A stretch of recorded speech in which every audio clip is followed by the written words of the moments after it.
noches, televidentes, y tal como lo habíamos anunciado, en nuestros estudios damos la cordial bienvenida al abogado Henry Cucalón, asambleísta por el PSC y miembro de la Comisión de Justicia. Gracias por acompañarnos, asambleísta, buenos días y bienvenido.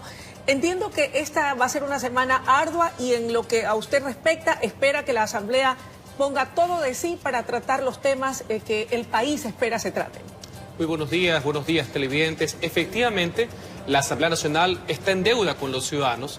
Tenemos que trabajar, analizar y aprobar los temas que le interesan a la ciudadanía. Vamos a comenzar hoy. Hay reformas a la ley de compañías, mañana reformas a la ley de seguridad social.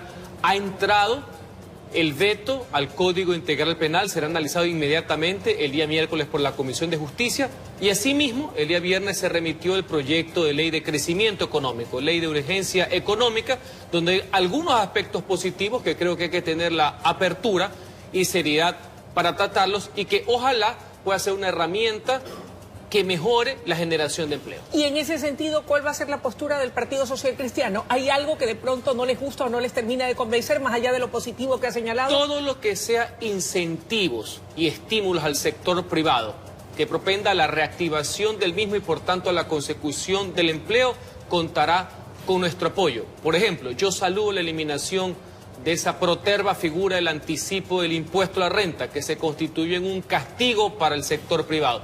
Pero asimismo advierto que nosotros no apoyaremos la imposición de tributos directos o camuflados que sigan perjudicando a los ciudadanos. Por ejemplo, ahí veo en la propuesta el tema de la eliminación de la posibilidad de que tienen X cantidad de ingresos puedan deducir. Desde mi punto de vista, eso es discriminatorio y afecta a los ciudadanos. Eso no lo van a apoyar. Nosotros no vamos a apoyar eso. Ahora, en lo que tiene que ver con el veto al COVID por parte del presidente de la República, ¿es procedente dejar que sea la Corte Constitucional la que defina si es constitucional o no dar luz verde al aborto en caso de violación?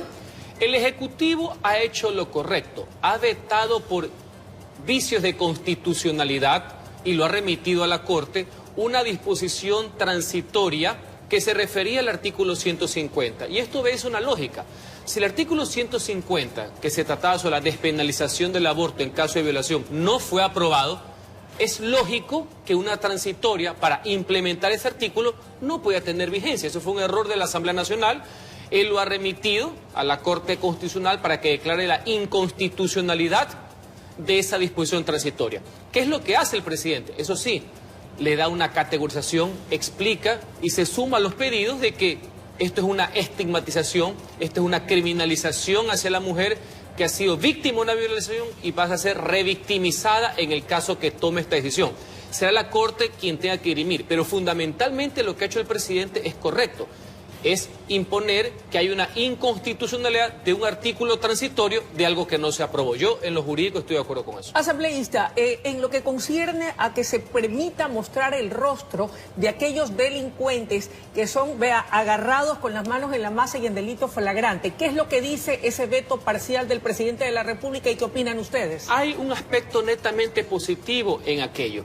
Todas las reformas al Código Integral Penal que versaban sobre fortalecimiento de la seguridad ciudadana, que fue nuestra propuesta, han sido prácticamente acogidas en su totalidad.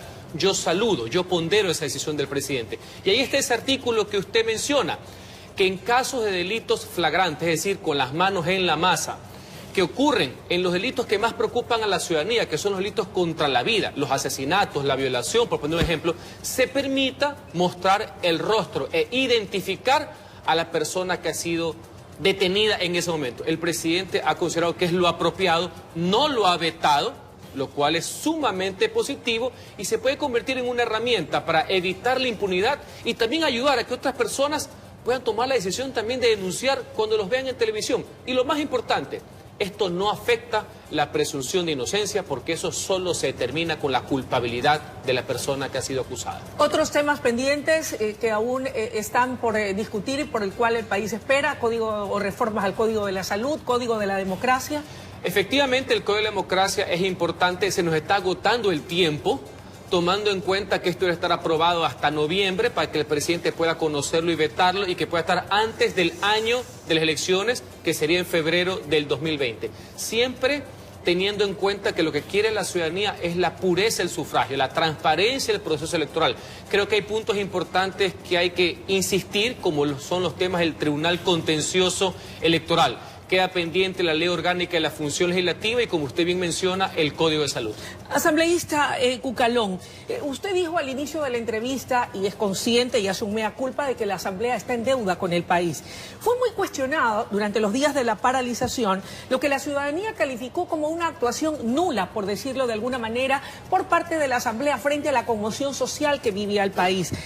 ¿Cuál es su lectura y su balance? ¿Cree usted que el no haber sesionado fue lo correcto por parte de la Asamblea en esos días? Sostuve en mi intervención de la semana pasada que es el mismo día jueves 3, donde se mostró la primera paralización de servicios públicos, lo cual es un delito por parte de los transportistas, la Asamblea debió haber continuado sus sesiones, porque si ya sesionamos para ver las reformas a la ley de tránsito, debimos haber analizado todo lo concerniente a la medida económica, para algunos acertada y para otras incompletas, para unos valientes y para otros inconvenientes, y servir de catalizador de la demanda ciudadana, así como también analizar los pros y los contras de la vigencia de un estado de excepción que bajo ningún concepto puede ser un estado de violación. No se hizo en los primeros días. Yo creo que fue un error porque nos desconecta del sentir ciudadano. Ya la crítica o el apoyo se hace en los últimos días, ya cuando nuestra ciudad capital estaba prácticamente tomada, la Asamblea debió o no debió sesionar. Para mí, siempre ejercer valores democráticos será positivo. Para mí, el óbice o el pretexto de decir era mejor no sesionar porque mañana íbamos a caer en la agenda de X o Y grupo político, no puede ser un limitante para el libre ejercicio democrático de las ideas. Nosotros siempre estuvimos a favor de la democracia, siempre estuvimos a favor de mantener, como no puede ser de otra manera, el orden democrático. Y eso se expresa a través de los debates y a través de resoluciones, no con simples comunicados. ¿Quiere decir entonces que sí estuvo presente el fantasma de un golpe de Estado? Para mí, jamás desde el punto de vista parlamentario. Lo que estuvo presente y tenía aterrorizado al pueblo ecuatoriano es que el caos, el vandalaje, el saqueo y actos delincuenciales que se infiltraron en una protesta social que se desnaturalizó, tenía totalmente convulsionado al Ecuador. Esa sí fue la realidad.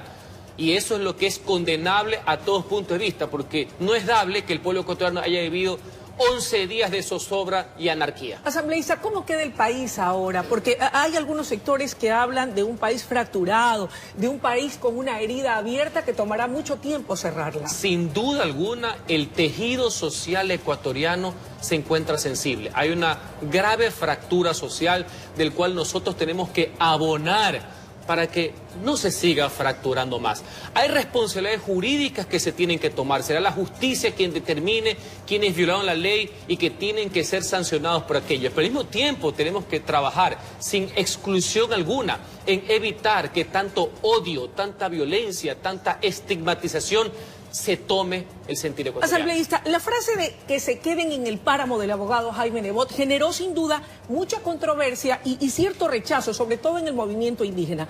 ¿Acaso fueron sacadas de contexto? ¿Qué fue lo que exactamente quiso decir el ex burgomaestre? Absolutamente sacadas de contexto ante una inquietud que tenía que ver con personas, no importa su origen racial o no, su origen étnico, su origen regional, de que podían venir a la ciudad de Guayaquil a cometer actos contrarios a la ley o que podían de una u otra manera generar violencia. Ese fue el contexto de la pregunta y no tiene nada que ver con el respeto que merecen todos los ecuatorianos. Y en el caso particular del sector que usted menciona, que han sido debidamente apoyados en la ciudad de Guayaquil en materia de trabajo, son los grandes protagonistas de los mercados municipales, cómo se han insertado en la sociedad de forma positiva y son agentes del cambio y de empleo en la ciudad de Guayaquil. ¿No costará aquello tal vez o tendrá un costo político en el 2021? ¿No podría costarle la presidencia al abogado Nebot en caso de que se decida participar? Las decisiones que uno toma no deben ser ponderadas o no por cálculos electorales. Hay que tener en cuenta lo que estamos viviendo en esos momentos, horas aciagas para la República, y gracias a Dios y a la voluntad del pueblo, aquí en la ciudad de Guayaquil se mantuvo el orden, la paz y la prosperidad. Gracias por su presencia esta mañana. Amigos televidentes, hemos escuchado la intervención del abogado Henry Cucalón, asambleísta por el Partido Social Cristiano. Es momento de ir a una breve pausa y enseguida regresamos con mucho más desde la noticia Primera Emisión.